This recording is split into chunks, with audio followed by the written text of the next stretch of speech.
Oh boy, here we are again, gentlemen. We are Hey, here. we're here, we're here. Man, we keep doing this. I keep bumping into you guys on Friday nights, man. What's going on?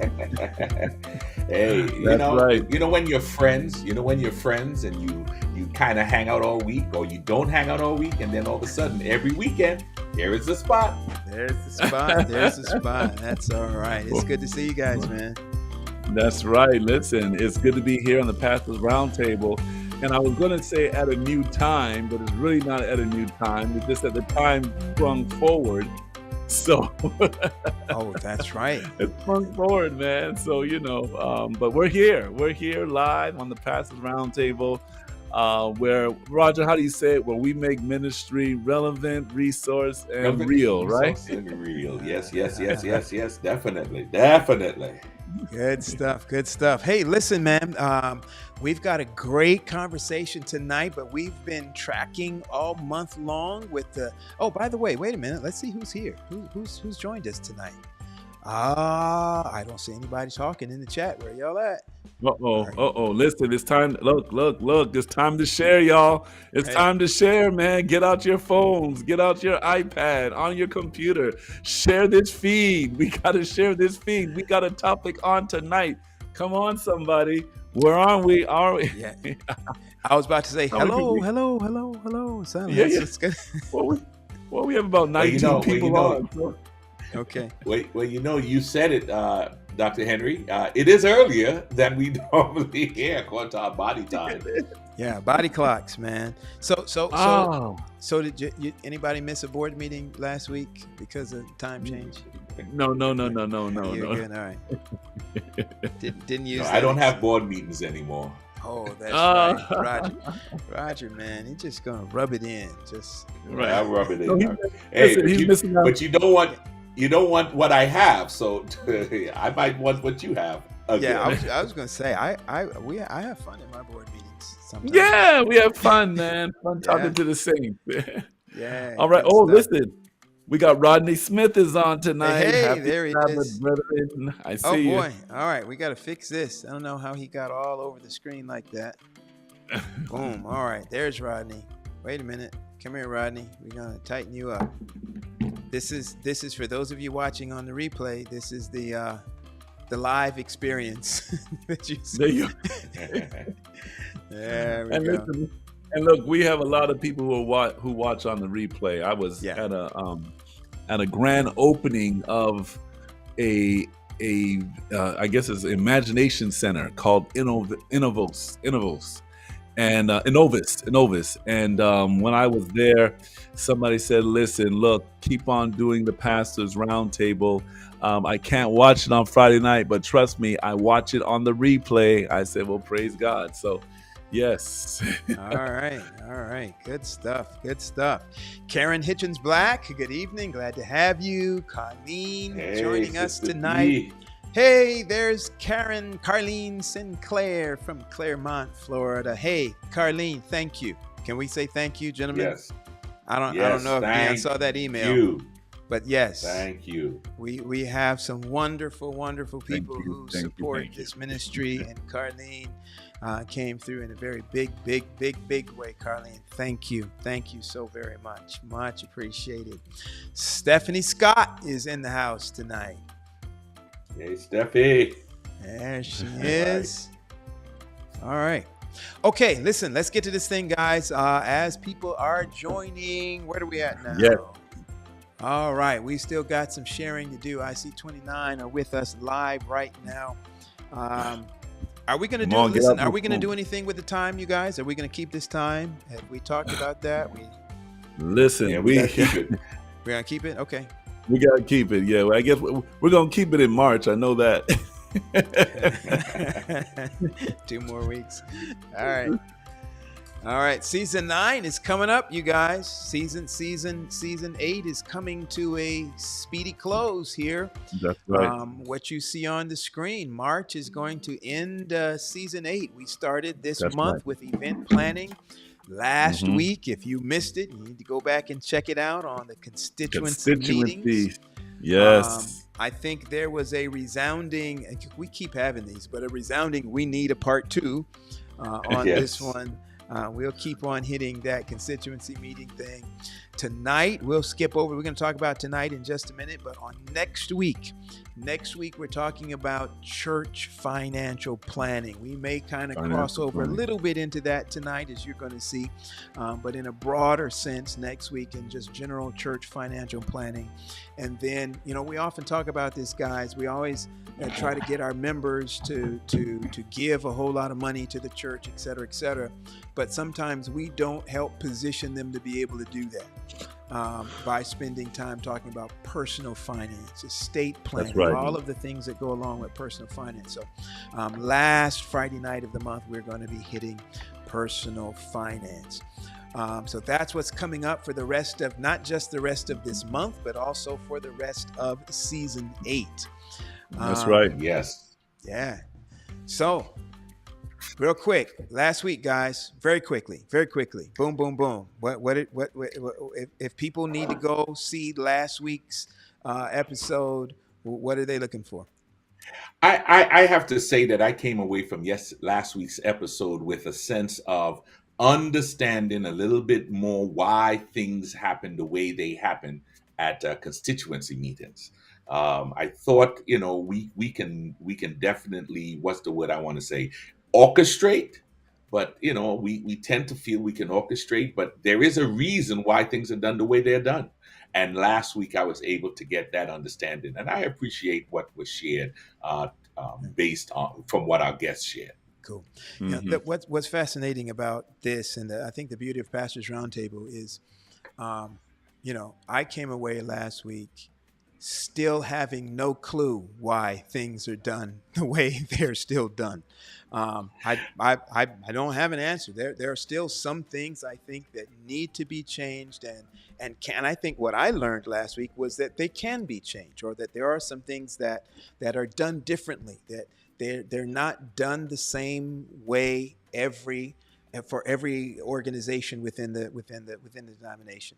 So whether it's a constituency meeting at a local conference, or at a union level or division level, even GC level, every conference has the means to do it a little differently. So I know that they're done differently, but why are they done the way that they are done? I think there's still a whole lot of room, and I think that's what I appreciated about the conversation last week, is we were able to kind of open that up and see that it doesn't have to be the way that it's always been. Right. But to push back a little bit, Doc, before you said, but to push back a little bit, though it can be changed, I got a better understanding why they don't want it to change. And I think that was that I think was major for me, because you would think they wanted to change, different. But they don't want it to change. No, that's a good point. That's a good point. Well, listen, this is my takeaway from last week. You got to strategize if you want change. This system is so tight, man. And it's kind of like, and look, and I appreciate our guests that were on our program. I mean, they spoke, to the subject, open, candidly, and I really appreciate their perspective on it. But I learned that, listen, if you want change, you better strategize. You have to know the system. You have to understand the Constitution that your conference has, the Constitution and bylaws that they possess. And then you have to strategize to make a change. And don't be afraid to challenge the system. Don't be afraid to challenge. So if they say, listen, it's time for you to sit down, this is not in order, you got to say, wait a minute, the law, the Constitution and bylaws says this, and this. You have to do that. That's the way that we are expected to operate, so that at least concerns can be addressed. So that's my takeaway from last week. They accuse us of starting a mutiny up in here, Pastor. we about to get canceled somewhere. Hey, that's all right. We and in order to progress, it means that you've got to have some courage, and people have to be informed. Right. And so we hope that we are doing a good job at informing you, or at least pushing you to some resources that you can be well informed. That was last week, gentlemen. Let's talk about this week. What's going on this week, Dr. Henry? This week. Now, by the way, I'm seeing 38 people that's on right now. Look, this is the time. This is the time to share it. Share it. It's going to be too late in a minute. every church I know, we're all in a building program. I don't know. Maybe there's a church out there they're not in the building program. They don't need to raise any funds, right? But every church that I've gone to, and I don't know if I can speak for my colleagues right here, we're always raising money for some type of building project, Mercy. fixing this, renovating. My president came into my church, and we had a good building committee conversation, and he said you have to have what is called a depreciation budget. I said, wait a minute. That means that after every 5 or 10 years, you're going to have to paint, you're going to have to do it. And we don't include all those things in. So listen, everybody is involved in some type of building fund, some capital campaign. We're talking about the building fund today. We're talking about building fund. And so that's on the table tonight. Yeah, that's huge. I remember a long time ago, I decided that whether I am in a building campaign or not, I am always going to have a building fund. Whether I'm even if I'm not doing any renovating right now, don't have any plans to do any renovation, we're going to have a building fund. That's right. So I'm excited to talk about that tonight. Pastor Wade, so that's what's on the table, my friend. Who is at the table tonight? Listen, when we were planning this and we were looking for someone who could help us understand institutional campaign financing, I remember a family that came to summer camp, and our special guest today brought his daughter to summer camp, and we, that's a whole nother story. But I found out that he was into helping organizations finance their capital campaigns or finance their goals. And not too long after that, he was then tapped by the North American Division to come on board to help the church do that very same thing. And so tonight he serves as the director of the Philanthropic Services for Institution Ministry of the North American Division, PSI. They are the ones that help churches or help institutions to raise funds, not just churches, hospitals, schools. He comes in and helps develop plans. I might be giving him more work than he does, but helps come in, develops plans and helps organizations or institutions to realize the funding that they need to grow in this day and age for ministry. I speak none other than Michael Brown. Hey, all right. There he is in the flesh. Good evening, Dr. Brown. Good evening. Great to be here. Good evening. Man, we are blessed and thrilled and highly favored to have you with us this evening. Yes. We're excited to have you and PSI with us tonight. Doc, we're going to have a word of prayer, and then we're going to give you just a few minutes to greet the audience, to just share maybe some of the things that we did not share in your little intro there. But before we get started, I'm going to ask Doc Henry if you just have a word of prayer for us. Let's pray. Father, again, what a privilege it is to be on this platform. I ask God that as we talk about this important subject tonight, that you please give us wisdom. Help this subject matter to help our churches, Father, as we expand the kingdom of God. In Jesus' name, amen. Amen. Amen. Amen. All right, Dr. Brown, share with us just a little bit more. People heard PSI. Tell us, what is PSI? What's your role there? How does it work? Or just a snapshot there. I'm sure our folk would love to. This is a resource that I think many of our people have probably never heard of, don't know much about. So just give us some clef notes there on what it is and what you do with them. Oh, thank you. Yes, as Pastor Wade mentioned, PSI is a ministry of the North American Division, and we are the fundraising, training, consulting, and education portion of the church. And so we basically teach people how to fish, right? So we teach them how to raise funds, how to build an infrastructure so that they can appropriately raise funds. And we work with churches, with academies, with universities, hospital systems, as Pastor Wade has mentioned. And so we just go in and help assess what's going on. Media ministries help assess what's going on and help them to develop a plan and an understanding of what it really takes to fundraise. All right. That sounds like a very needed resource. So I'm excited to hear more tonight. So I was not that far off. So I'm excited. That lets me know I know what I'm talking about. Good job, Raj. You're spot on. Listen, before we go in, jump right in. I know we have a few. This might be the time. Those of you who are looking, Pastor Henry, we may need to push it one more time. This is the time you want to do what, Pastor Henry? Listen, look, your church is in need. I mean, look, the building is coming down. The roof needs to be repaired. Mercy. I mean, a lot of things need to happen in your church. And therefore, you need to know the resources that we have within the North American division. You need to be involved in this conversation. Look, it's time to share, y'all. Look, share it with your pastor. Share it with your building chairperson. Share it with your financial chairperson. Share, because this conversation is going to be able to keep the roof over your head. Hold on. I need to go share this to my church, New Hope. New Hope, where y'all at? Here we go. All right. Let's hop into it, gentlemen. Let's go. Pastor Paul, you're up. Oh, okay. No. I'm up. I thought you were up, Oh, Raj. Raj, you're up. You're up, Raj. Okay, I'm up. I'm sorry. Yes, sir. Mike, as we begin tonight, what are the essentials or critical processes involved in a church building project? And what are the financial ramifications when a church jumps into this? That is an excellent question. So the first thing that we need to really grapple with is that the thing that I see most often that happens with churches is that they jump into or want to jump into a capital campaign, but they really haven't built a case for support.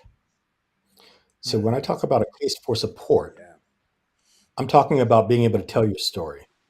I'm talking about why give now, and what happens if I don't give. So for instance, if we're getting ready to do a renovation project, we don't really want to talk about the roof that needs to be replaced or the new air conditioning unit that we need to replace. What we really want to talk about is the ministry that happens in the church and how lives are transformed. Underneath that roof. Yeah. That's right, underneath that roof. So people give because there's a basic understanding that we need to build in which people don't give to institutions. People give through institutions for a cause, right? And that cause is to change people's lives, right? Wait a minute. So wait a minute. Hold on. That's a tweetable. I'm writing. Yes. Yeah.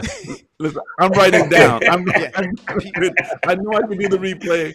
I know I can go back and replay this thing, but I have to write it down. That's why I get 2 ways on how to get this thing in through my system. All right. Listen, I need 5 of y'all to put in the chat. People don't give to institutions. People give through institutions. Somebody put that in the chat. Just repeat that. Just type that again. Type that over. Make sure when people come back and watch it, they catch that little nugget right there. All right. Sorry, Doc. Go ahead, Doc. No, it's good. It's good. So when we're doing that, then at that point, then we're ready really to start kind of the capital campaign process, right? And when we're talking about a capital campaign, just so that everyone's clear, we're talking about a campaign. We've talked about building fund, right? We're talking about a campaign that's going to be really large. We're talking about the type of gifts that people need to give that they've got. They take pause when you ask them to make these gifts, right? We're talking about gifts that usually will take about 3 years for them to be able to fulfill. We're talking about gifts that will make them step back and kind of pause and say, okay, let me see how I can do this or how I might be able to do this, and let the Spirit work with them, right? So this isn't, would you give $100, right? This is more like, can we give $1,000? Can we give $10,000? Can we give $100,000? Right? Because with a capital campaign, when we are looking at the funnel, most of the funds come from the minority of the people, right? And so that starts to be very crystal clear, because before you get to a public phase, if we're at the beginning of a capital campaign, we really want to start out by going to a couple of people, sharing the case for support. But before we share the case for support, we're listening to them, we're talking with them, we're understanding what type of impacts they want to make through the ministry. We're understanding why they support the ministries that they support within the church. We're understanding what type of legacy that they want to leave. And then when we come back to them later, we're able to speak in those terms, right? So everything we're saying to them is very relevant. And the project now becomes very relevant because now knowing that, Wade remembers when I was doing Bible Bowl, so he knows that I'm very passionate about children and children's ministry. So now when we're talking about the roof over the head, we're talking about the roof that we need to repair so that we can make more room to be able to do more children's ministry and I can start giving those examples, right? So that's key number one, is to recognize that for a capital campaign, it's very different than if you're fundraising for anything else. Because a capital campaign, the majority of the funds, about 40 to 60% of those funds, the majority of the funds are going to come from just a handful of people. Okay? That's the way the capital campaign works. Now, we need the rest of the congregation to join as well, because that's how we get over the goal line. But 40 to 60% of the funds in a traditional capital campaign come from a handful of donors. Wow. Okay, Doc. Wait, Doc. Listen. All right. I feel like I'm in class. Yeah, I'm in class now. All right. So Right. you have a church of like 200 people. Mm-hmm. Based on what you're saying about 40%, 80 people are going to be the ones that are going to do most of the heavy lifting. Even more, what I'm saying is, let's say we have $1 million campaign. Hey. Yep. I'm saying 40% of that $1 million is going to come from probably about 10 people. Wow. In a 200, in a successful campaign. So sometimes what we need to do, the goal is very, very large, and I'm going to get to your full answer for your question, Elder Wade, but sometimes what we need to do is to take that campaign and make it more digestible. So to break those down into smaller campaigns so that you could have a series of either 2 or 3 campaigns. So now instead of $1 million campaign, because someone may say it's going to be difficult to raise that amount of money, we may take that and break it down into 3 campaigns. And so we may have a $500,000 campaign and a $300,000 campaign, $200,000 campaign, or a $500,000 campaign, $250,000 and $250,000, right? Start to break that goal down so that we can gain momentum in hitting the goals and saying, okay, now we've got through phase 1. Now we're moving toward phase 2. We got through phase 2. Now let's move toward phase 3, right? So that's the way that we generally have to run a capital campaign, a large capital campaign. Now, in some situations, it becomes very difficult to be able to have that 40 to 60% of the funds raised with that minority of people. In that, I'm just saying, at that point, I can almost guarantee that the goal is going to have to be shifted, right? And so if we look at what those phases look like, which is more of the question that was asked initially, we start out with a pre-campaign phase where we're thinking through things like the mission and the vision and the purpose so that we can communicate those things very clearly, right? We're starting to gather volunteers, right? We're explaining to volunteers what a capital campaign is. We're training the volunteers. And that's where I can come in and help train those volunteers to understand what is a case for support and how do we want to communicate that case for support and why is this important? And what is fundraising really? And who really gives, right? Because it's essential to understand that we start from the core in all fundraising. You start from the core, the people that have the strongest share of heart with the organization. And then we move out from there. So the question that I often get is, hey, how can we raise funds without tapping my congregation? Well, that's really difficult because the first question that I would ask is how many times have you given to build another church? Yeah. Okay, now how many times have you given to build a Mm. non-Adventist? Right? So you see where that's going, because this is all about, we want to shift the focus from money and shift the focus back to people and relationship, because that's what this is about, right? And so we start with the people that are closest, but we have to give them solid reasons to give. Look, it's not like we don't give in the United States, right? The United States, if we look at giving in the United States, we give about $500 billion a year. Now let that sink in. Wow. $500 billion a year. And you know what segment gets most of that giving? The religious segment gets 27% of that. Mm. Now it used to be a whole lot more. It used to be almost 50% in the 80s. And it's getting smaller and smaller and smaller, which is why it's incumbent upon us to make sure that we're able to market appropriately, to be able to tell our story appropriately, to be very systematic in what we're doing, because what worked before will not continue to work. Am I making sense? No, Yes. you listen. You breaking this Yes. thing down. Yeah. No, I'm in class right now. Yeah. I'm in class. S- I'm gonna s- don't give me a pop quiz, but I'm in class. But what's we're going to take really it to the next level. what's really resonating with me right now is what you said about the power of your story.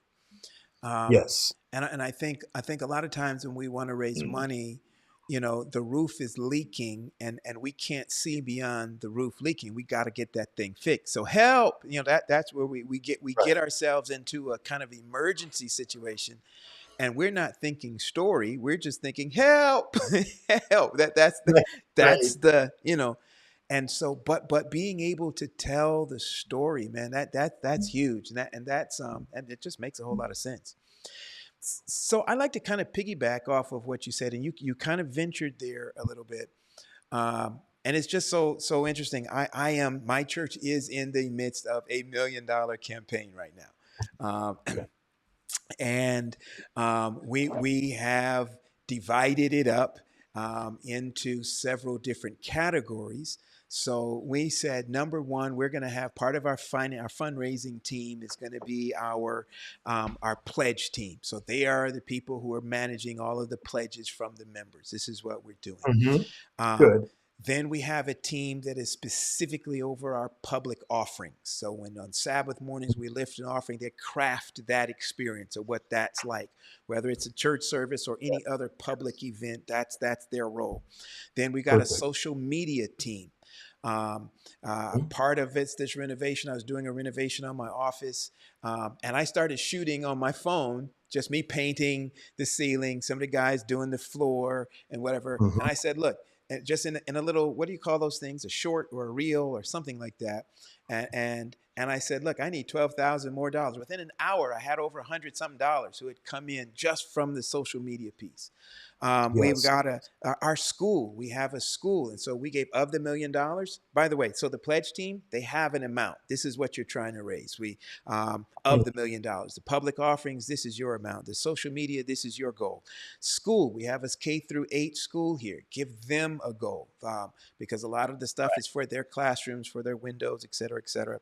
Corporate Mhm. and grants, that's a team. Events, that just an event, whether it's a concert or a bake sale or whatever, people to Right. organize the events.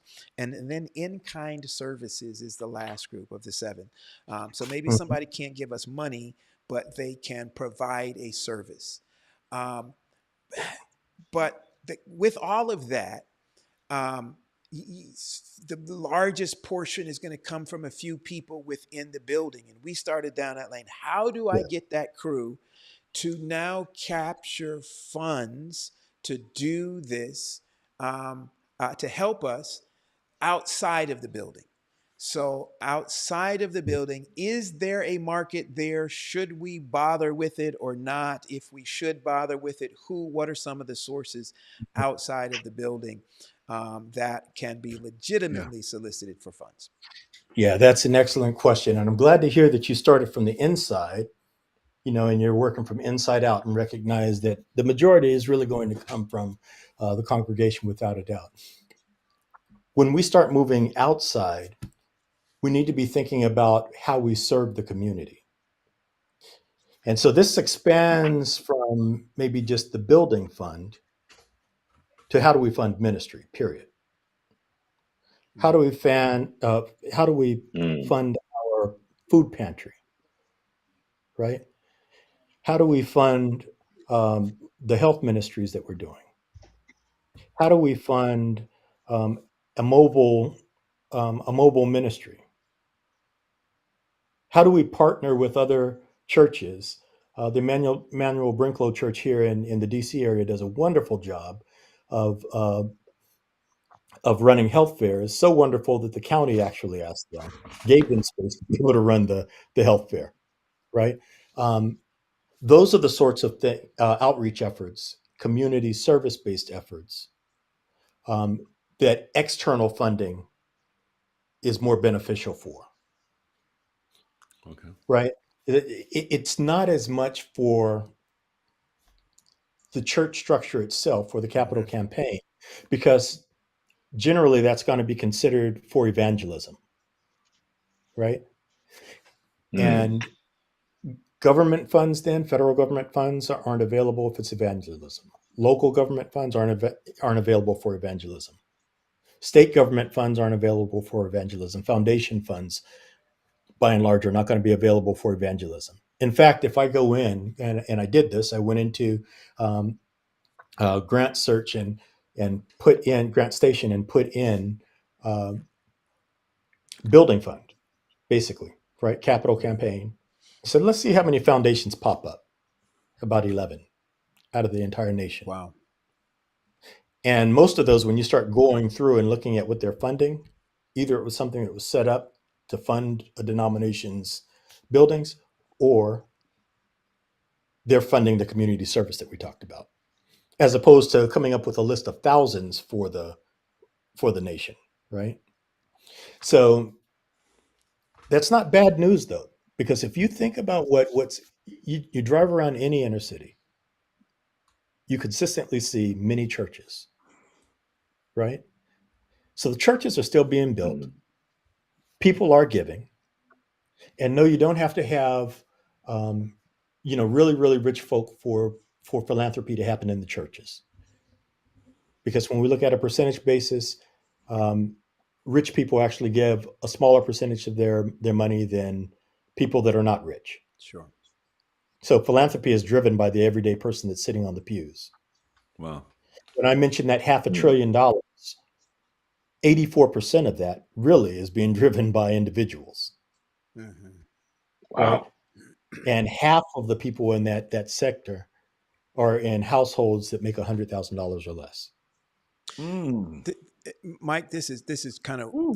a little bit off the beaten path here, but I'm just curious because of the season that it is right now. The half a Mhm. trillion, does that include political donations? That does not. Well, I'm sorry. The half trillion does, but remember the biggest Okay. sector is the religious The sector, religious sector. Yeah. Okay. and that half trillion is for last year, and the number just keeps getting bigger. Okay. I know that was Okay. here nor there, but I just know that the climate that we're in right now, it made me think about that. How much of that is politics? Yeah, and so in that political sector, it's much smaller. Actually, if we look at the top sectors that for giving, it comes out as religion. And when I say religion, that doesn't even count like the church school. That's in the education sector. Uh huh. That doesn't Oh. count Oh all wow. the hospitals that we run. That's in healthcare sector. That doesn't count Adventist Community Service, right? Oh. Organizations like that. It doesn't count organizations like that, right? It counts. It's counting what's given to a local church body and what's So given to so media. let me Yeah. so let me jump in here on that question that Pastor Paul asked about funding outside of the members in the pew. And so you mentioned a lot of the entities Mhm. are not able to fund the building fund, right? They're Right. funding different ministries, the community services, and some other creative ministries that we do. Right. But are there any individuals outside of the pews that that seem to be individuals that would give towards the building fund? Who are those individuals that the people in the pew can connect with? What's that success rate there? Yeah. Yeah. And that's a very common question. The people that give to a capital campaign are the people that are closest to the institution. So if you kind of think Mm. of who's closest to the institution, it's church members, it's prior church members. So prior church members are people you could reach out to. It's board, it's prior board leaders. So prior board leaders are people that you could reach out to. Um, to a very tiny extent, it's vendors that have worked with you, Yeah. right?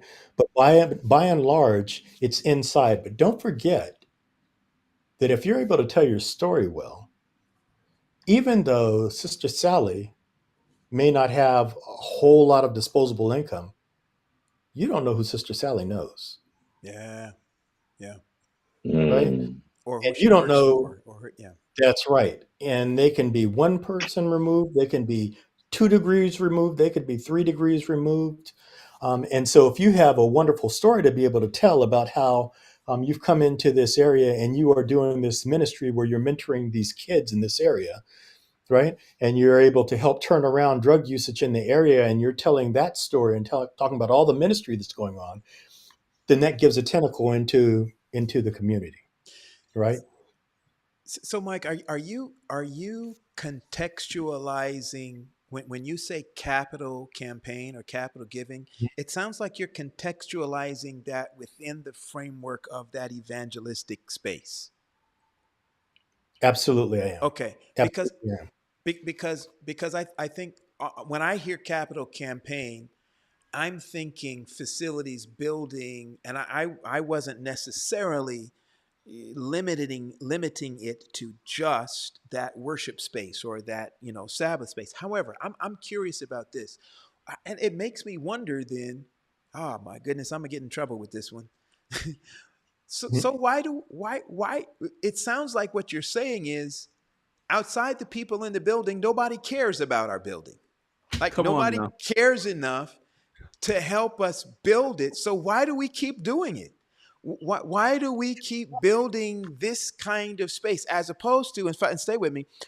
So instead of me renovating my sanctuary, which is a space that less and less people outside of the walls care about, and Mhm. less of the people inside of the walls are beginning to care about, then why would what could I take that space and say, okay, instead of renovating this to be my 2 hours a week worship space on a weekend, which is Mhm.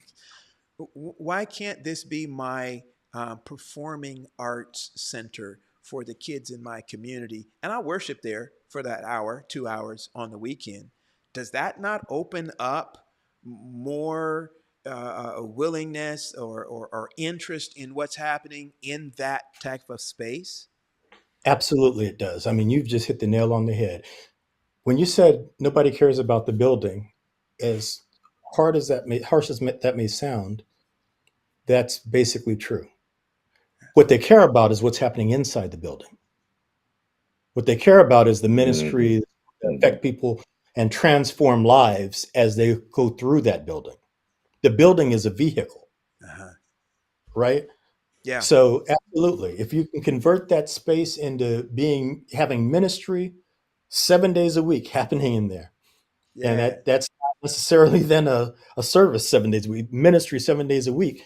Now we can go and we can talk to people outside. We can talk to small business owners outside. We can talk to the community foundation, right? We can talk to corporate foundations about the work that we're doing.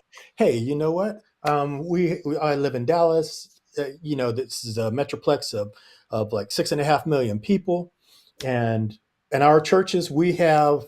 I'm making this up now. Yeah. 20 churches in the area. that have X number of members, right? Because these are business decisions for these corporations, Yeah. right? Yeah. And it's a decision for the communities, for the community foundations, right?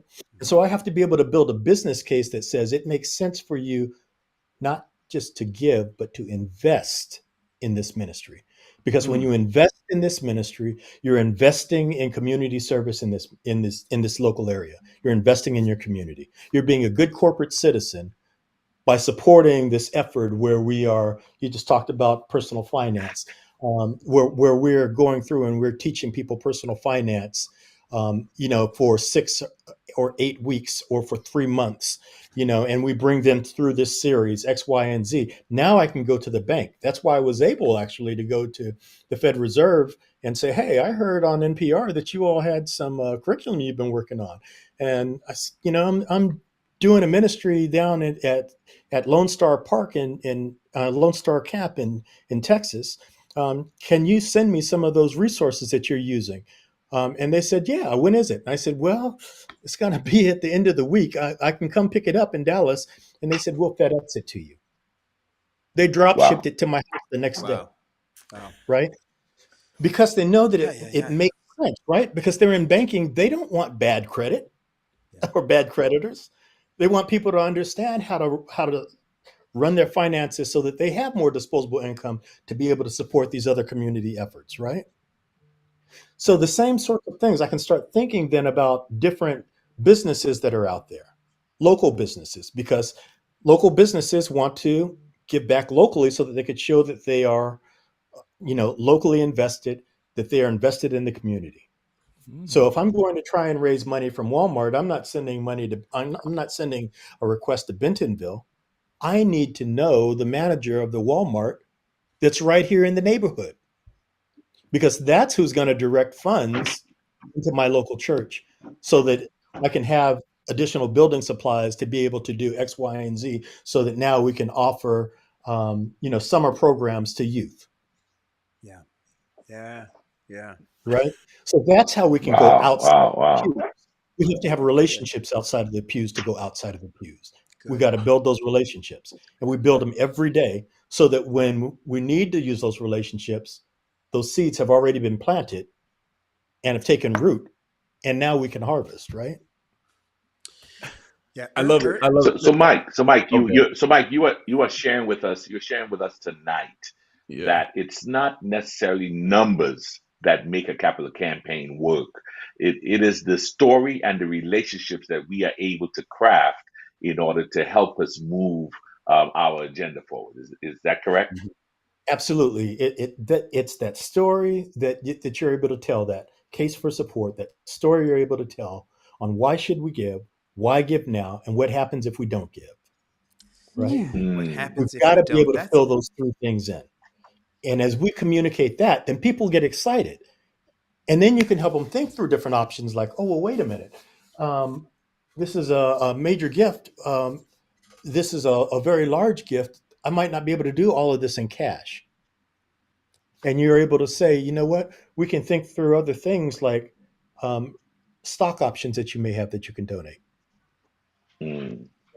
Come on. I've had people that in a small church that you would look at people and think that they may not have had these resources, but they owned multiple houses in the neighborhood, right? Because they bought those houses in those neighborhoods a long time ago, when we couldn't live elsewhere. And so Mm. they have multiple houses that they're renting out, and they're saying, "Well, you know what? Wait a minute. I can pledge some of the rental revenue that I'm getting from this number of houses and give that toward the church to build," right? So then you start to help them to become creative with looking outside of just cash donations. But then Wow. they can also talk to other people and talk about, if I know other people that are excited about ministering to children and being able to have youth ministries, that sort of thing, then I can talk to them and let them know what sorts of things we're doing in our church, and they'll give. Here's a perfect example. Mm-hmm. We had a building campaign for doing a building campaign for an academy. Mm-hmm. So I talked to some of my friends, and we had friends that were not even Christians. We had friends that are atheists. Mhm. that gave because they love us and they love our kids and they love to hear that things are being done with the kids. So they weren't interested in giving to XYZ church, but they gave and gave well, Yeah. right? Because of the other things we were doing, Yeah. right? Come on. Yeah. Yeah. So Yeah. so listen, I'm telling you, I'm writing. So let me ask Yeah. this question here. I gotta ask you this question. So we're talking about the process, right? But right before we kind of dive into that process, well, this might be a part of the process. So we talked about the core, right? Those who are closest to the mission and the ministry.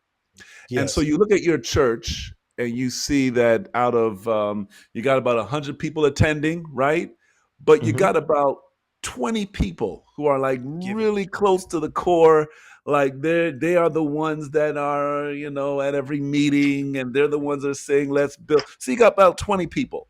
You got this Mhm. big capital campaign. You want to raise $1 million, but we're going to follow Doc Brown's advice and taking it in smaller bites.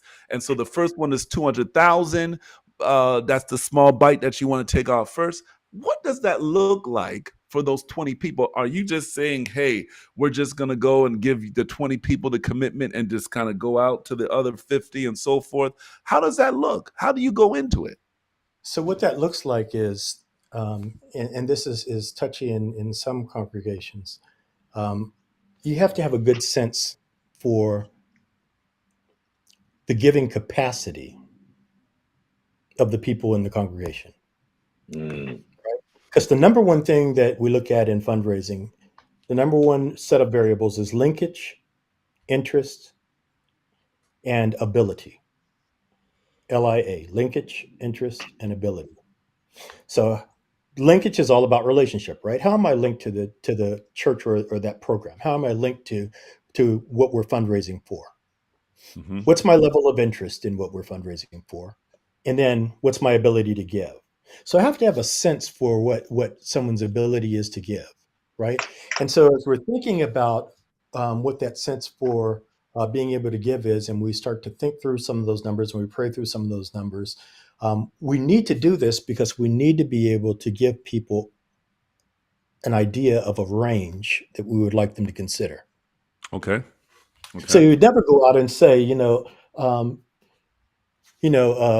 Wade, I, we're really passionate about the project that we're about to do, and I talk about the case for support for that.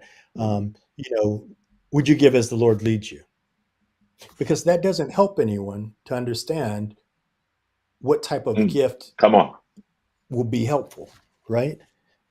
And so we come up with ranges like, would you consider a gift in the range of $30,000 to $40,000? And we Wow. pause Okay. because they have to think about it, right? Because it's like, did he just ask me if I can give $30,000? Does he know that I have 4 kids? Right? And then the Holy Spirit starts to work and the brain starts to churn. And they do some of that other Mm. math I talked about where, you know what, if I cut back on this, if I do this over this 3-year period, then that might be attainable for me. And if it's not, guess what? Wow. I'll give you another number, Roger, right? are we streaming this to my church site? Are we streaming this on my Hey, we need to stream it No, to my. we don't Listen, normally, but I think you need to share it. hey, listen, I Pastor shared it. Paul. Yeah.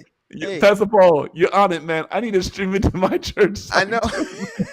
Right to the church. Okay, listen, Doc Brown. I'm not. Listen, you're mentioning some great. You keep on saying a 3-year period. Now, if we say 5-year period, is that too long? 2-year period, is that too short? You keep on going with this 3-year period. Is that just an example, or that is one that seems to be most successful? And don't let So me. capital campaigns can run from 2 to 7 years, right? Oh. And the most common time frame for them are 3 years. 5 is not too long. It's just that oftentimes people have to do phases. So if you're in a 5-year campaign and someone pledges at the end of that 5 years, then that means you have a 10-year campaign. You see what I'm Okay. saying? Okay. You have to fulfill that gift that came in all the way at the end of your campaign. But you're trying to, if you're doing things, Okay. the way that we've said we know works, then you're really trying to get all those gifts at the front end of that campaign, right? Yeah. And since you're getting it at the front end, then when you run through 5 years, you're at the end of your campaign. But everyone's not going to pledge in year one. But the majority of your pledges should come in year one, right? Okay. Right? Yeah.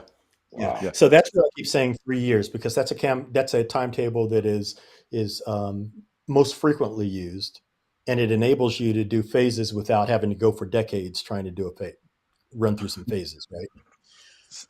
Couple Uh, I, questions. Oh, go ahead. you want to do okay? Could you want to do some questions? Could I have I want to follow up Oh, here. Okay, So yeah. I want to guess ask the question that I want to get to, so go don't ahead. forget Go that. ahead.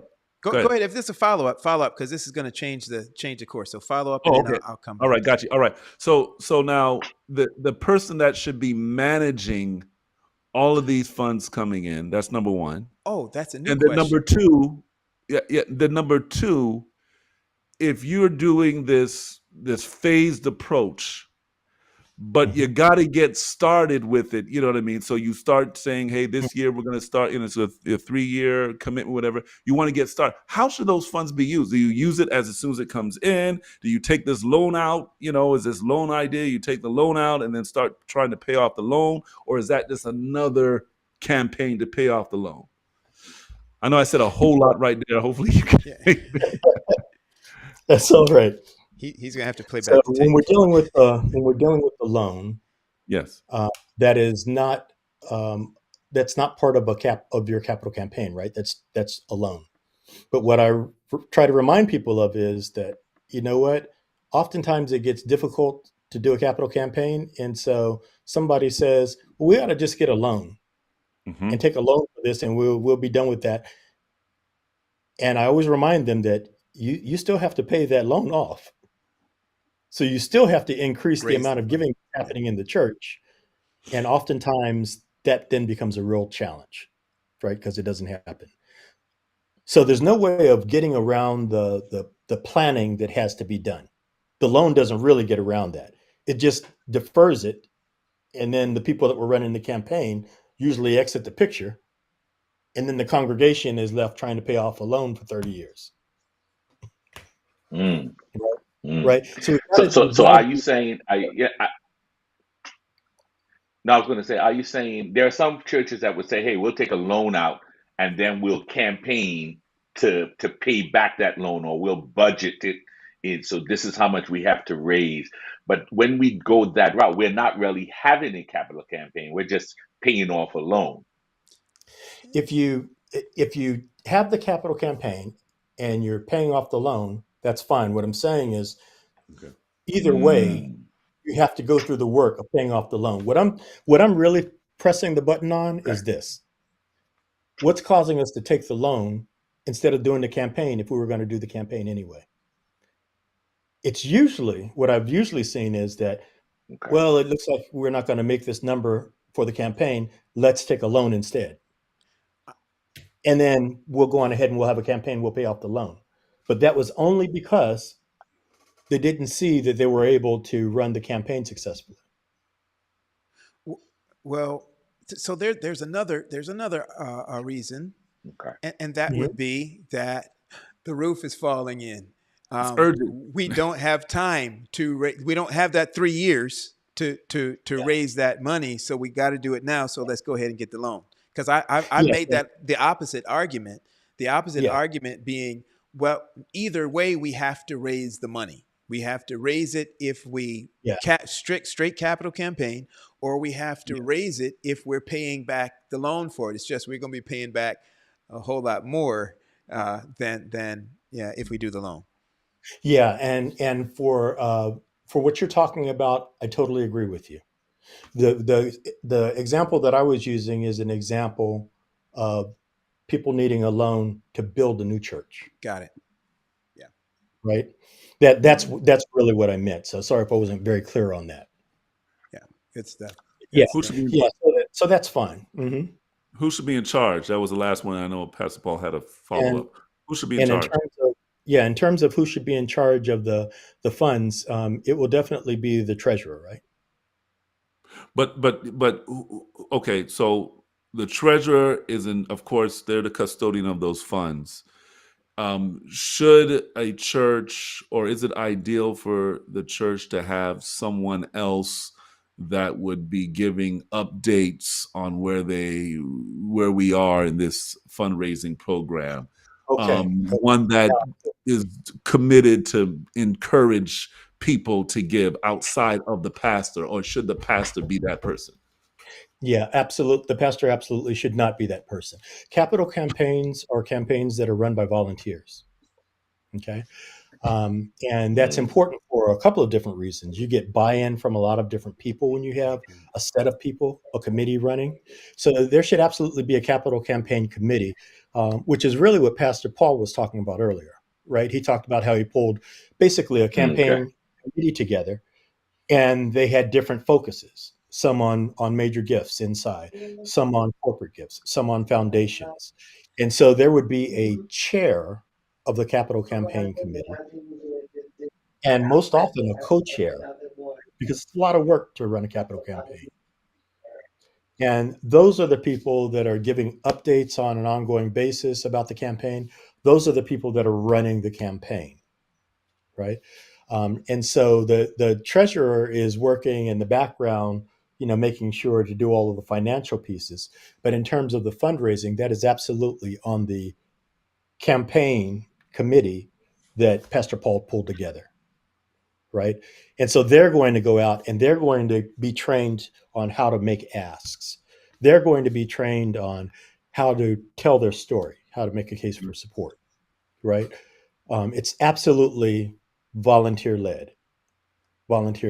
Now, when the largest gifts are being made, one of the questions would be, well, who should be there? Are being solicited when people were asking them to give a large gift, who should be there? Well, whoever has the closest relationship with that person should be there, right? But if it's one of your top 10 gifts, you probably want the pastor involved, not to make the ask necessarily, but because the pastor is the one that is leading that organization, right? And so they're going to expect that they're going to hear from the leader of the organization if you're asking someone to give thousands of dollars, tens of thousands of dollars, right? But it's volunteer led. And Dean, I think one of the other issues or reasons why I think it's so important to have volunteers leading and a part of is that our organizations and churches, and at least are not always structured for continuity. So that issue of a pastor being moved in the middle of a campaign, if his voice was the strongest voice, if his energy was the strongest energy in pushing that agenda of that campaign, and now he or she is no longer there, then that thing can stall out. That's right. Yeah. That's right. So Michael, here's a question that came way early in the chat a while ago, and I'm sorry for just going back to this.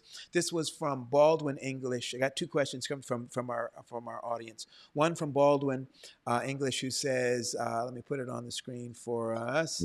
It says, question to Michael: do you find it beneficial for churches to have their own 501c3 organization to raise money from government entities or other private foundations? Yeah, Baldwin, that's a great question also, and one that is commonly asked.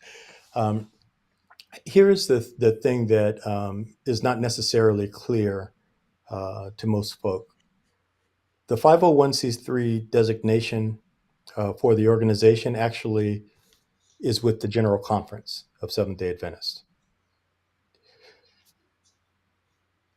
And that's for a lot of reasons. One very important reason is that when an entity is going to be sued because something went wrong that we didn't think was going to go wrong, lawyers don't start at the bottom. They start at the top, right? And so we need to bear that risk in mind. In order for a local church to establish an organization that would have a separate 501c3. So it wouldn't be the church, actually. It would be a separate organization umbrellaed under the church. The local conference would have to approve that. And that local conference is probably going to have a conversation with council at the North American Division and council at the General Conference to approve that. But remember, we said if we are doing things that are not, if we're doing community service, we can apply for those grants, right? Because we're not applying for the grant to build the church building. We are applying for the grant to run this program out of the building we already own, right? Mhm. And so nothing prohibits us from soliciting, not soliciting, from applying for grants from federal government, state government, or local governments. As a matter of fact, every local church should know all of their local representatives. They should be very well known, right? And they should be inviting them in. And they should understand what type of ministry and what type of ministry impact we're making from a community standpoint. Because they know when buildings come available that they could let the church use. They oftentimes have grant funds available. And if you have a relationship already, then they can steer those funds that way. And I see that a lot where that happens. And so you don't have to have a separate 501c3 designation in order for that to happen. So if you want my official answer, the official answer would be this. General Counsel highly discourages the establishment of separate 501c3 organizations because there are some risks involved that people don't realize are involved. And even if that organization has been established, but it's really an arm of a local church, then we've already said, well, that local church actually is part of the General Conference. All right. And the second fellow I saw coming in the chat, there was a comment about pledges to churches being legally binding. Is that a thing where pledges, you make a pledge to a church? Is it a member legally bound to that pledge? Yeah. States are the ones that have the jurisdiction to enforce what the laws are locally for each nonprofit. So even though you get a federal designation, before you do that, you have to get one from the state's attorney's office, right? State Attorney General's office. So the state, that varies from state to state. What I will tell you is this. In any nonprofit organization that's in a state that would say, yes, this is a legally binding agreement, a contract, that nonprofit won't be around for very long because who would get that, right? So donors make pledges and they don't know what's going to change down the horizon, that their business all of a sudden tanked, or that house they thought they could sell, they can't sell now, or someone got detrimentally sick. Right. So what we should be talking about are not contracts and those sorts of things. They're just they're pledges, right? And sort of for lack of a better term, I'll say gentleman's agreement. Okay. Right. All right. Yeah. All right. Mike, we're going to ask you to sit tight for just for a couple minutes. We're going to take a quick break, but we're going to come right back. So you don't go anywhere. Take a break. But gentlemen, my goodness, tonight, fellas, wow. Listen. Oh, hey, and there we go too. Let me get that. If nobody else gets anything out of this, we did. Yes, indeed. Listen, this show, by the way, those of you who are just joining us right now, this is the one I'm telling you, you really, I guess I say it every week, but this is the one really that you really need to look at. You need to start sharing right now because we are always in a capital campaign. And as Mike Brown said today, it's about ministry, right? It's about ministry. And Yes. so Yes. getting grants and funds for ministry, community services, distribute all these community programs that we have, building relationships. This is the job of the church. Share this feed, please. Share this live stream, please. You got to share it. These are things that make me feel so blessed to be a part of this Yes. thing, this ministry that we're doing, guys, the Pastors Roundtable. Yeah. Because the Lord just brings us guests, episode after episode, season after season, that just edify us in such a powerful way. And listen, if you've been blessed so far tonight, I need you to do something for us very quickly. If you're watching on Facebook, one of the simplest ways, I'm going to give you a way, and then I'm going to kick it to Roger, and he's going to tell us some other ways. But here's the simplest way that you can support what we're doing and help other people see it. Hit that thumbs up button. Type something in the chat. Let us know where you're watching from. Say hello, happy Sabbath. Every time that you type, it triggers that algorithm to let other people say, hey, there's something special going on here that you need to see. Even if you don't share it, just hit that thumbs up. Hit that, type something in the chat for us. If you're on YouTube, again, hit that thumbs up button there for us. That will just go a long way to support what happens here at the Pastors Roundtable. But that's not the only way that you can support. Roger, how else can they support what's going on? Listen, you can be, if you know, when Mike said, give as the Lord leads you, I love that. I said, that's what we normally say. But tonight, we want your gift, whether it's $10, $20, $50, or $500. Whatever gift of those nominations you can give to us tonight, you can support us. Go to the bottom of our website, theprt.live, hit the support button, and you can share one of those denominations, or you can give more, or you can give less. We are not asking, but 5, 10, 50, or 500. We would be blessed to have that help us to make ministry, to continue ministry here as we partner to make ministry relevant, resourced, and real at the Pastors Roundtable. We're gonna have Doc Brown grade us on our page.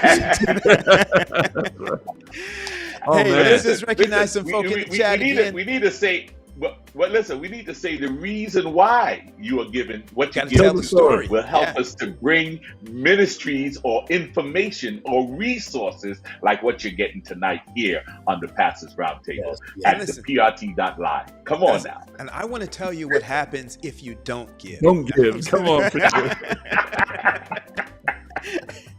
Hey, listen, let's shout out some folks right quick, you guys. We've got Tammy in the chat tonight from Chattanooga. We've got Hazel watching from the Bronx. We've got Carlos Medley from Orlando, Florida. Derek Lane from, he didn't say from where, but we know Derek is out in the great Northwest. I think he's out that way. Yes. Seattle, Washington. Absolutely.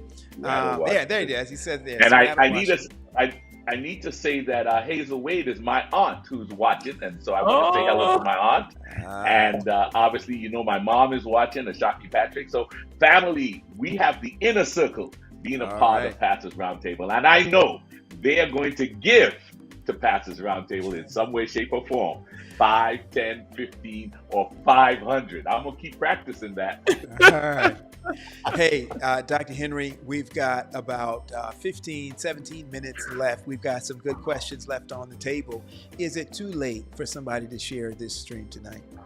No, listen, it is not too late. This is the time you really need to share it. Let me tell you something. This program that we're bringing to you, this is so important for your church. I know that you're in some type of capital campaign, and I know you're doing ministry.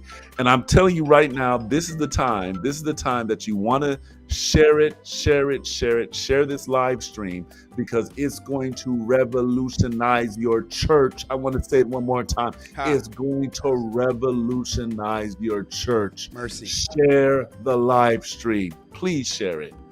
All right, all right, all right. Well, Yes, let's yes. let's jump back to our guest. If you are just joining us tonight, our guest is Michael Brown. He works with PSI. He's going to have to tell us again what that means, or you're going to have to rewind to the beginning and check that out. But very quickly, again, Michael Brown, just tell us again PSI what that is, and then we're going to hop into that next question. Philanthropic Service for Institutions, or a ministry of the North American Division. Good stuff. And it's been hot stuff tonight. All Hey, right. hey. Before we jump there, I think Karen's question, which is related back to the last question, you shared with us about 501c3s. What if that is not necessary for a local church to have those for capital campaign? She's asking the question. So are those churches rogue if they secure their own 501c They designation? go rogue.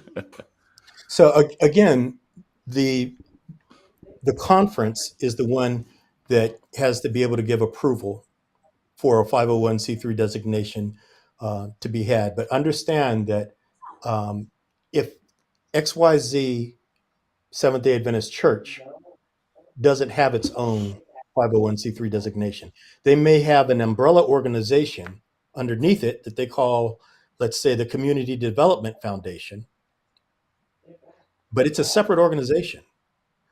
Just Okay. like where Cedric Parker asked a question kind of related to that, and he said, "Can you talk about basically the linkage between Wells Fargo and the Jakes Foundation? T.D. Jakes has a church in Dallas, of course, Potter's House, but that's a separate foundation from the Mm, church itself, right? That's why it's the Jakes Foundation, right? And so okay. they can form a union with work with Wells Fargo or with local government and all other sorts of funding institutions to be able to do community service work. So this foundation is not there to build Potter's house into a larger house or to do repairs on Got it. Potter's house. It's there for other Okay. outreach. Mhm. Got you. All right. Awesome. So I think I have the next question. It says, what role does a local conference office, and I think you kind of talk about this, but what role does a local conference office play in the financial aspect of a church building project? What role does the conference play in a local church's financial church building project? Yeah. So in terms of being able to help facilitate the loans, that we can they play a role there. Basically, in terms of the campaign running, the campaign is run at the local level through volunteers. So that capital campaign committee is the Mm, one that's really driving things, right? The conference will want to know, of course, what if loans are being taken, that sort of thing. But they're not really involved in the campaign itself. Am I answering that question?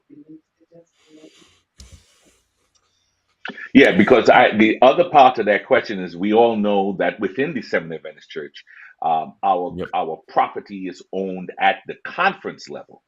Does Mhm. that impact our ability to Huh. have a capital campaign on the same property that we worshiping in when we know that is owned by the conference? You know,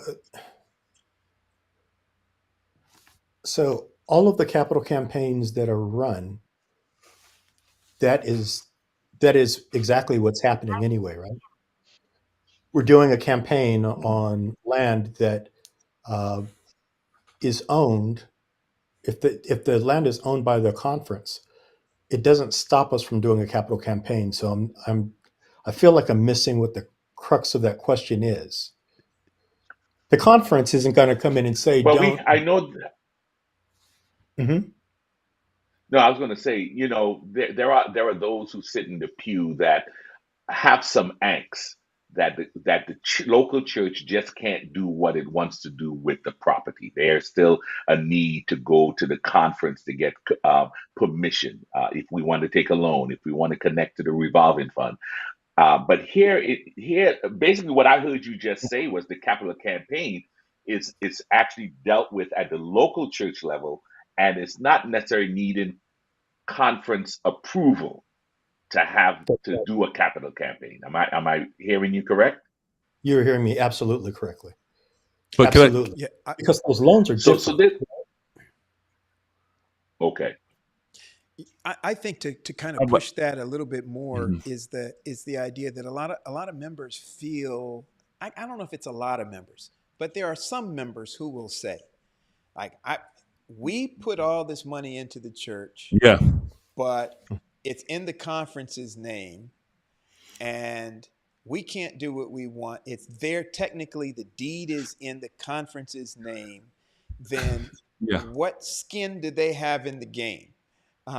They want the conference to come up off some dollars. They want them to be in that corporate and granting a section of who are we going to ask to help us raise this money. They might not be asking the conference to pay for it all. They're like, yeah, we're going to do it too, but they want to see, is there supposed to be a financial role, a giving role, a donor role for the conference in a capital campaign. And I think that's where some of our local members say, if they ain't giving, I ain't giving. Right.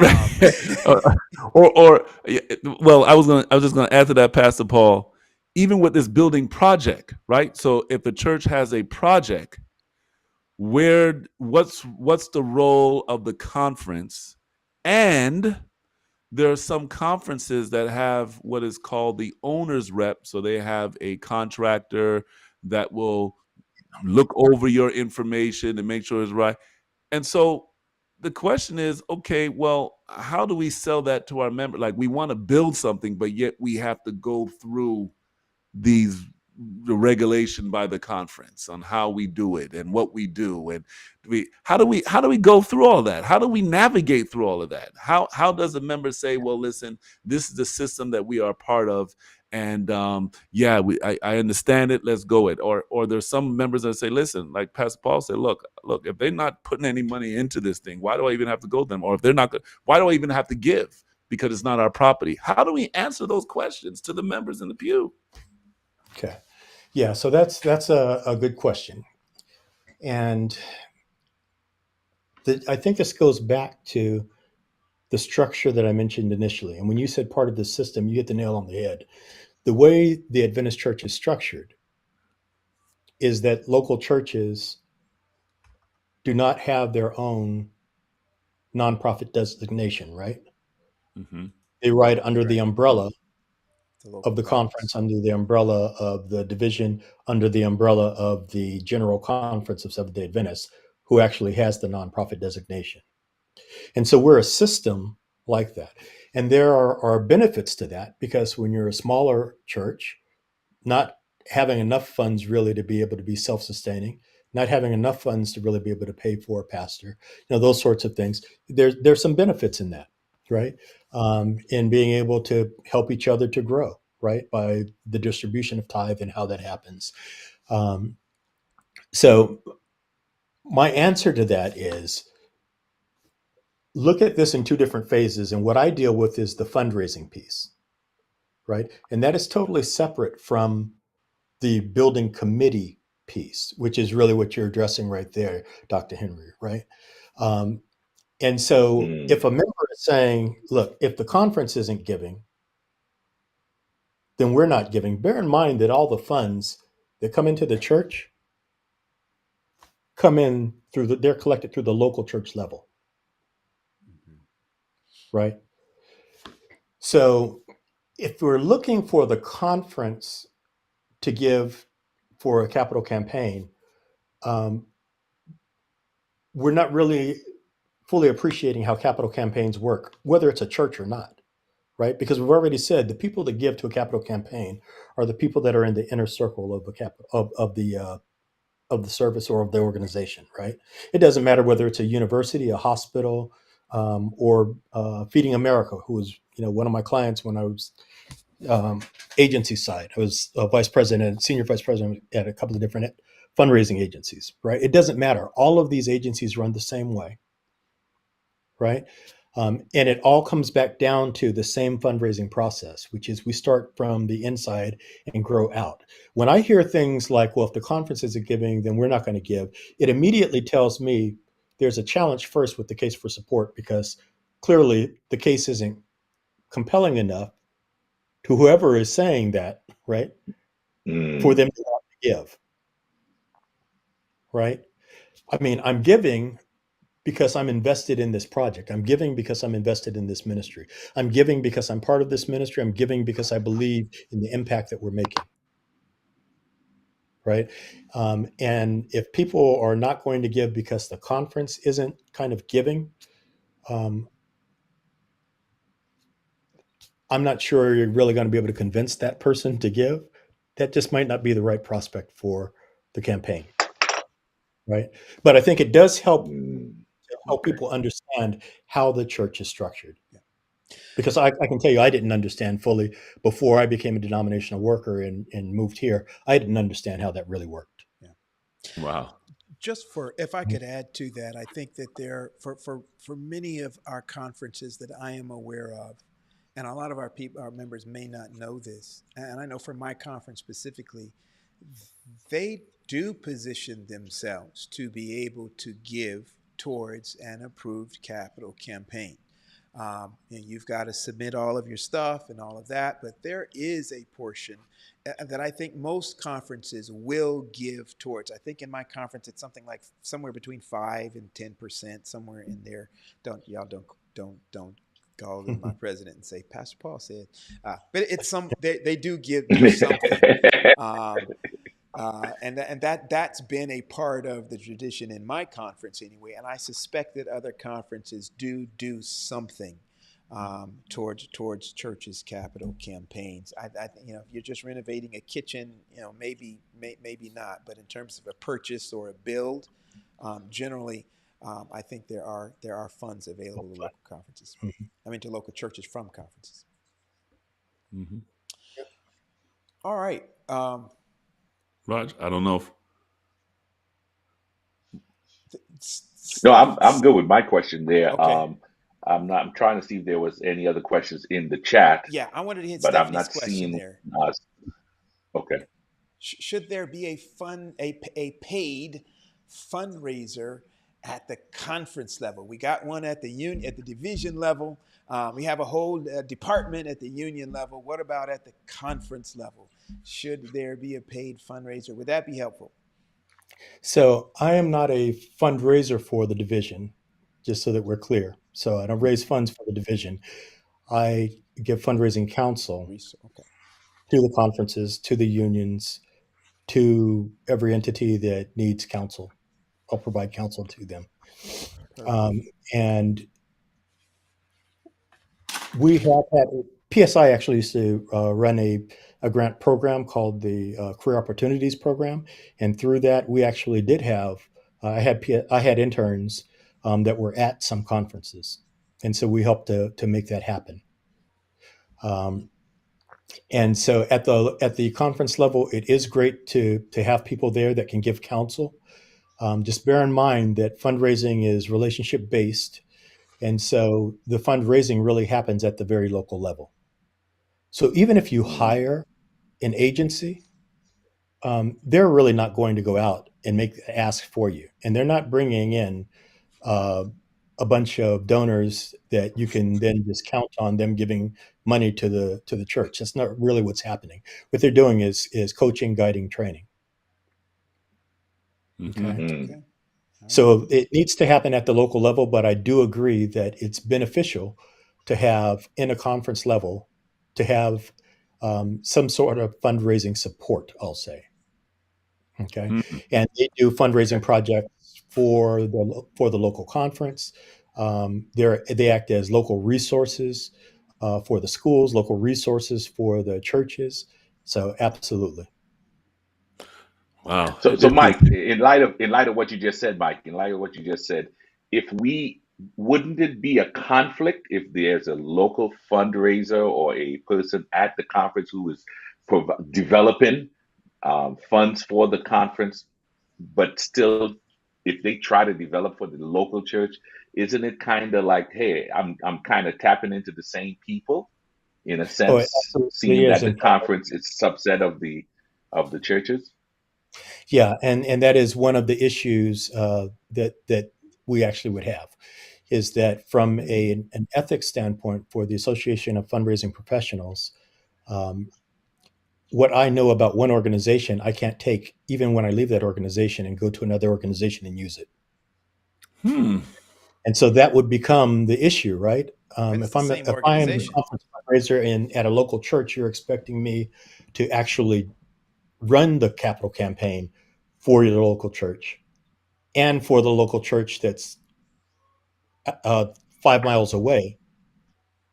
Now I have information on donors from both organizations, right? Technically, it's the Oh, same organization. Legally, it's the same organization.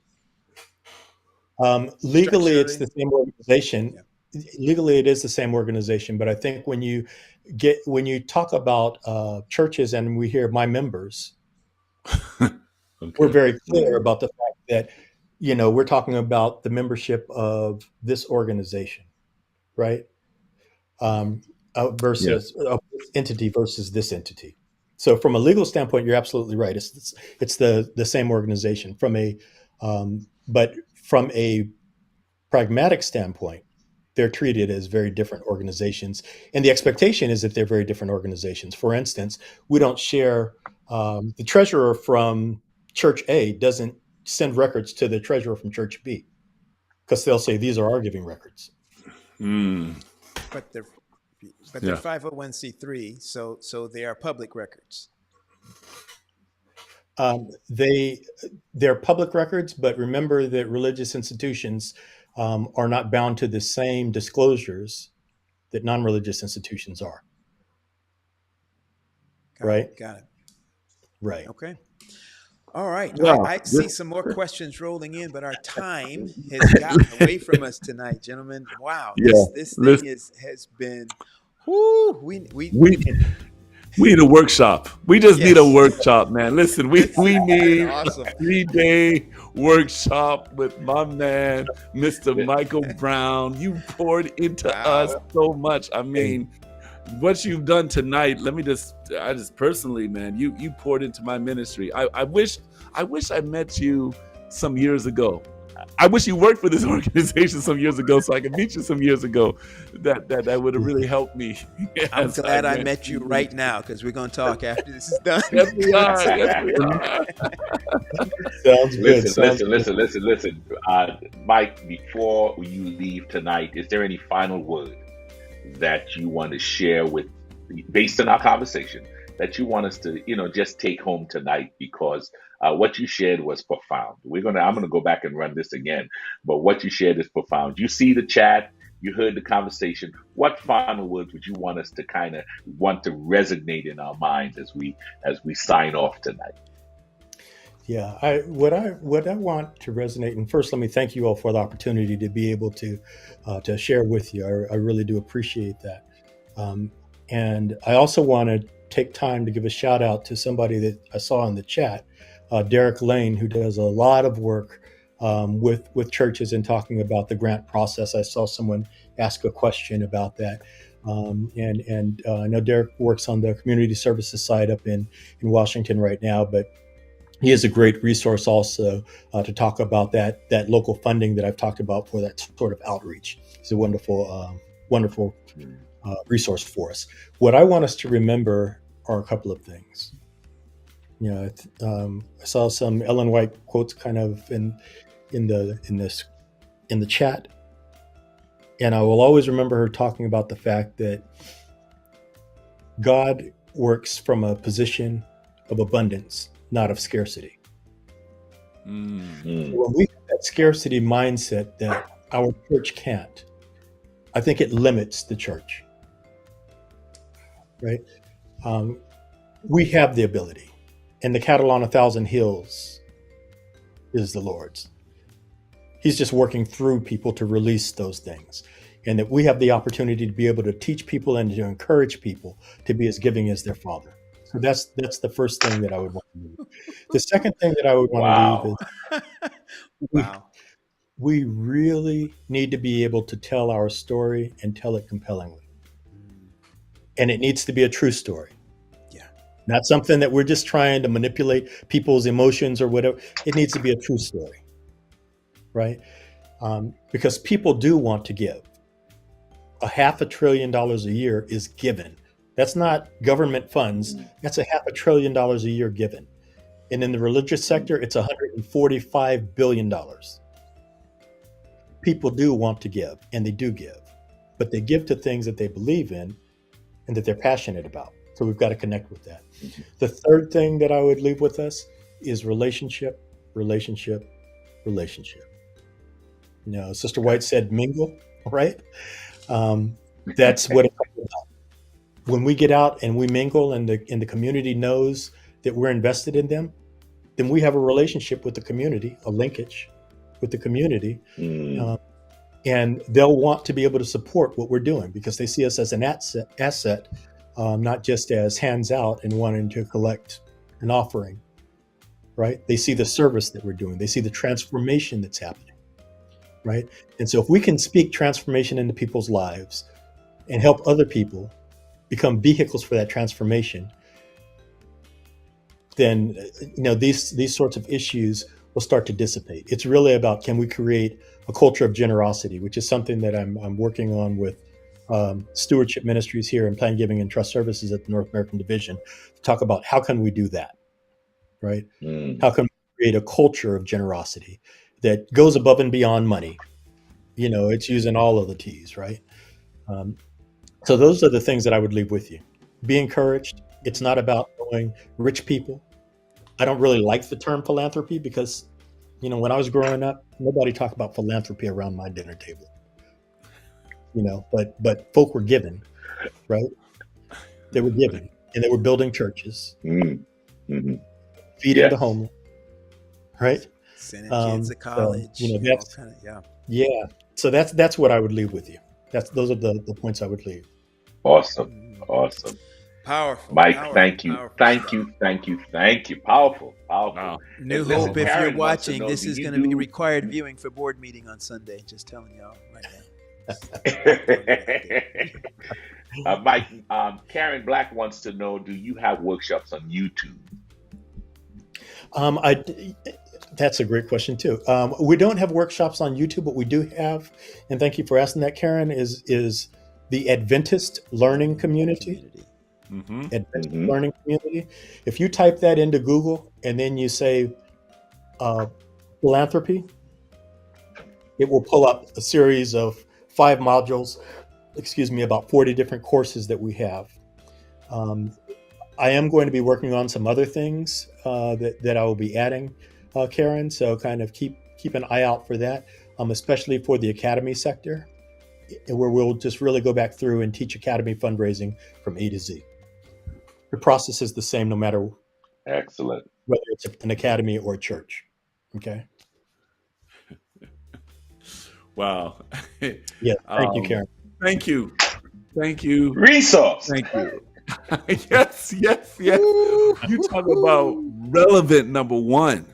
Like this is, you talk about resource. Mercy. My goodness. Yeah.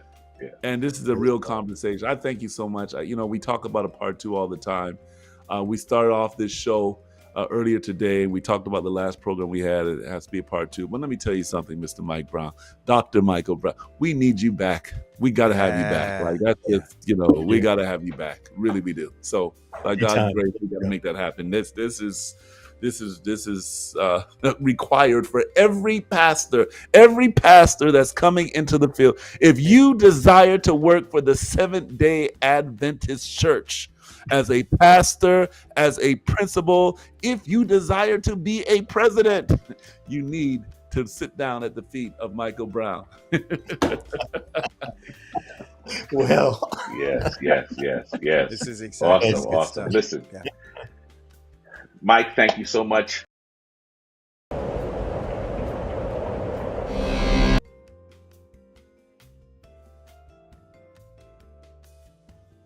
Here you go. Where'd he go? There he is. All right. There you go. There we go. There we go. There you go. Live TV. No. Mike, thank you again for joining us tonight. We didn't know how this was going to end up, but definitely it was precious. And so we want to thank you for the time. Thank you for the information, the knowledge. I think this was the first night we ever all took notes, Yeah. written notes. Yes. As I the got program front was and going back. on. Yes. So we want to say thank you. We want to say thank you to our viewers. We couldn't do this without you. We could not be here. We could not be in this space if you didn't join us each Friday night, each time we went live. So we thank you for that. We ask you to share with those who you think will be blessed and those you know need to be blessed by this presentation tonight. And we look forward to seeing you again here at the Pastors Roundtable next week, where we'll continue this financial conversation. We will continue on next week talking about, I think it's church finances. We'll be really delving into local church finances on next week. Thank you so much for joining us. My hosts, on behalf, thank you for being here as we try and strive to make ministry relevant, Resourced. And real. God bless. Take care, everybody. Have a God good bless night. you. Goodbye.